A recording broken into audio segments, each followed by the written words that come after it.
Okay, we are getting towards the end here. And this is a really short one. So probably today I'll do a couple videos. Right now, well, because I am sticking, even though it's short, I'm only going to do one chapter on this one. So we've got chapter 11, which is Liberty and Religion. That's the short one. And then the final one, which is, of course, longer for obvious reasons, is Liberty and the War on Drugs. So perhaps I'll record that one later tonight. But let's deal with this one. I got something in my contact. Don't go your eyeball. Yeah, I know that. All right, the lighting in here is not good to see my highlighting. That's part of the problem. All right, Liberty and Religion. He says, the first sentence on the preface of that, what book? I forgot what book we were talking about here. One second here. Oh, he published an earlier book. I'm sorry, I started mid-thing on judging, and he wrote something in the preface of that book that said, the best decision I had ever made in my life was choosing my parents.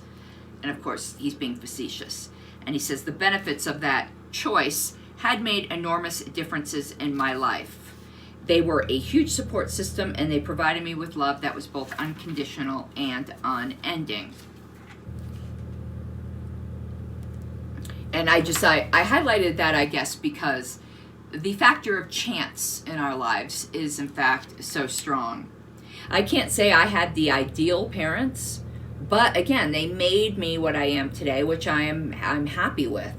And when it comes to, my mother gave me all the, probably too much love, we were painfully close. And, certainly provided an environment where I could learn quickly. Damn it, that thing in my eye is really, really bothering me. I had books aplenty. And that's what I really credit most of all to my educational development. But they ignored all the symptoms of autism. So, good and bad.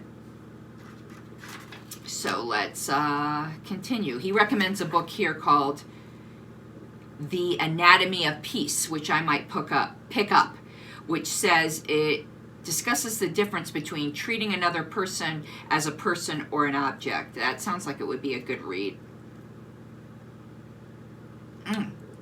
Man, sorry. That is really, hate when I get something in my contact. Okay, I think that did it when I did that good head shake. So, in discussing the conflicts between religions, this chapter, I don't think, really deals with liberty so much as his personal journey. This particular quote kind of does, but I think that's why this chapter is short. It seemed to be a little bit directionless, to be honest with you. He says, if people would begin by understanding that there are no solutions to these problems that go back for hundreds and even thousands of years, that would be a good start. Instead, there are only resolutions, which would not be perfect, but the best that can be achieved under difficult circumstances. Now, I like that. The disjunction he did between solutions and resolutions. I think that was clever. Now, here's, though, where he begs a question. And I'm not getting into this debate. I'm just saying I see a flaw in something. So he says, Israelis should be assured of their right to exist safely in their own land. That claim is under dispute, though. You can't say you are taking a side there. You are proposing a solution, and when you say there's no solutions, there's only resolutions. But that is the crux of the whole dispute there. And he says Palestinians should have a designated country of their own. Well, they want the country that the Israelis are in, and they claim it's rightfully theirs. Again, not taking a side here, just really boiling down the dispute.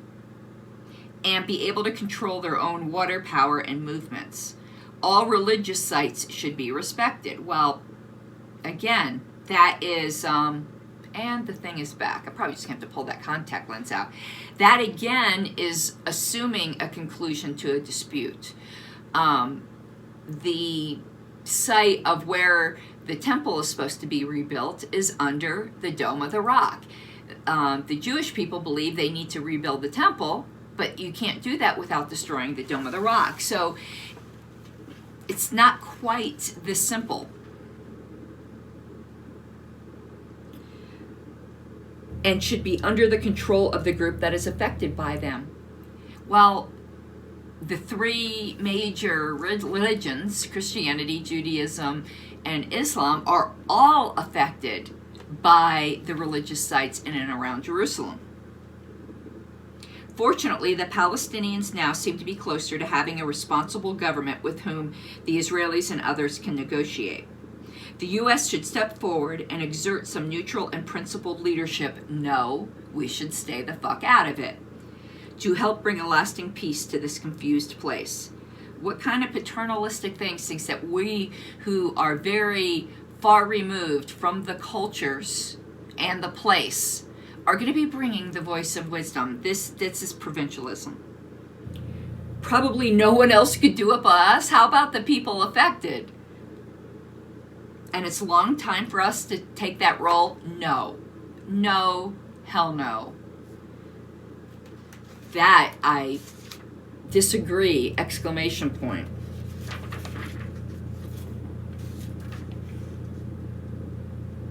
And now in talking about the separation of church and state, if our country were to choose to have a state religion or even be strongly influenced by a particular one, a conservative Christian religion would probably be selected.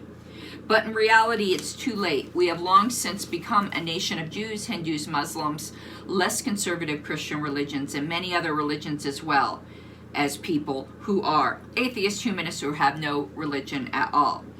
I know some atheists would get really bothered by the way that sentence was structured. And if those people felt that someone else's beliefs were going to have undue influence with their own government, it could very well lead to a civil war. Why? Because they're Americans and would rightly, not formally, what? Because they're Americans too, and would rightly, not formally, okay, I got it now, but this is not a well-worded, and would rightly not want formally to be discriminated against by their own government. True. But I wish he had taken the liberty angle rather than this is more of a utilitarian angle that most people wouldn't like it. And I would suspect even the conservative Christians wouldn't like it either. They think they want that. They don't. To guard against this, we must stand firm in sponsoring a government. My anarchist heart just died a little. That accommodates the free and peaceful exercise of one's chosen religion, whatever it may be, if any. But if we ever allow religious errors, misstatements, or even tastelessness to be prosecuted or even prohibited, we will be on the road to facing the same type of problems that exist in some Muslim countries. Yeah, absolutely. No blasphemy laws. And here is where I really agree with him. In addition, and this could be misunderstood, I hate that we always have to qualify statements. And I do it. I'm not criticizing him for this, but we are so paranoid today about the abject just labeling of, everyone I disagree with is a Nazi. He says, in addition, and this could be misunderstood, and then he puts in parentheses, and I like these parentheses, and realistically, some people will do so intentionally. Amen, hallelujah. All hate crimes should be repealed as counterproductive. Well, I agree they should be repealed, and they are counterproductive, but there's other reasons why they should be repealed. Why? Because if a law says that an assault based on your race, sexual orientation, religion, is a special or distinctive crime, then I, in most cases justifiably, will feel that an assault based on my race, sexual orientation, religion, etc. should be seen as a special or distinct crime too. Right. When everyone's a special victim, then no one is, and it's useless. As a practical matter, where can the line be drawn? Well, I know where the progressives draw it.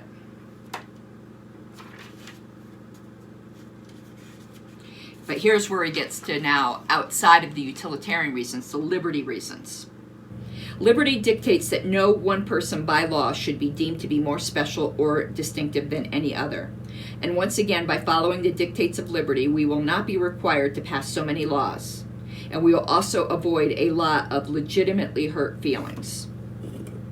I want to insert that, what's that song in there? The rappers with the hurt feelings. I've got hurt feelings. That is like pretty awesome. I would put it in here, but I'd get copyright struck by YouTube. Even though this is patron only, I have to funnel it through YouTube, and they even scour the unlisted videos. Maybe I'll put it in the comments, because that song is hilarious if you haven't heard it before. So what about "In God We Trust" on our currency, or "Under God" in our Pledge of Allegiance? Are these unconstitutional? Actually not, because fortunately the courts have understood that these are a large part of who we are, and an expression that from the founders on up until today we are generally a God-fearing people, and that we trust and believe in God. I think that kind of contradicts what he said earlier. And I'm going to give an opinion here. I'm going to analogize this to when I was complaining at the Roberts Rules Forum that they really need to drop the archaic chairman when the word chair is perfectly serviceable and is shorter. And you don't end up with the completely like dissonant sounding Madam Chairman. And the men there, and I'm not a like the feminist type. I'm not the one who goes looking for boogeymen men, everywhere. But the men there said, it doesn't bother us. And I'm like, of course it doesn't bother you, because that language privileges you. You gotta try to at least put yourself in the shoes of somebody it might bother reasonably.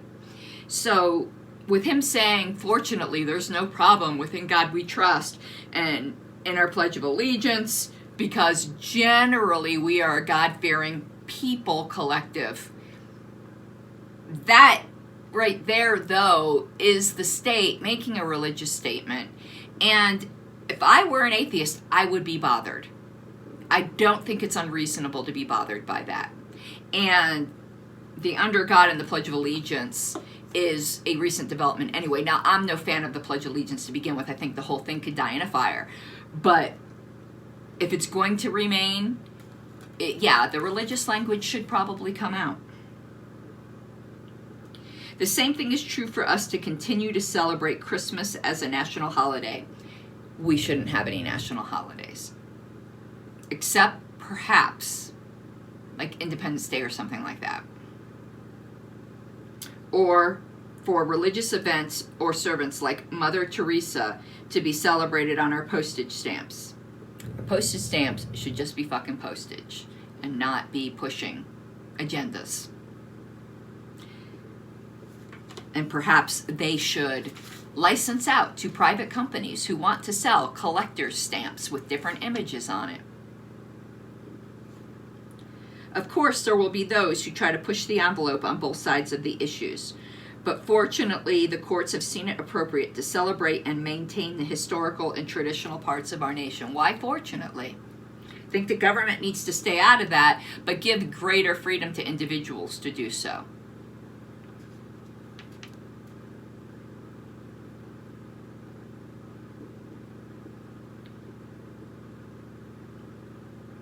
And here's an interesting paragraph.